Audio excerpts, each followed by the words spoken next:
কোনো চিন্তা নাই, আর কোনো টেনশন নাই। আমাদের দেশের মাননীয় প্রধানমন্ত্রী শেখ হাসিনা মানুষের হায়াত বাড়িয়ে দিয়েছেন।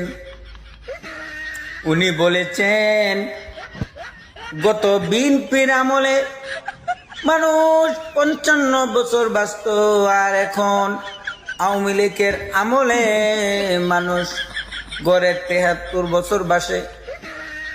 অনেক যুবকেরা চিন্তায় ছিল কখন বিয়ে করব, কখন দেশে যাব। ওই যুবকদের আর কোনো টেনশন নাই, আর কোনো চিন্তা নাই। আয়ু বাড়িয়ে দেওয়া হয়েছে। আস্তে ধীরে পয়সা কামাও, তারপর দেশে যাইয়া বিবাহ শাদী করো।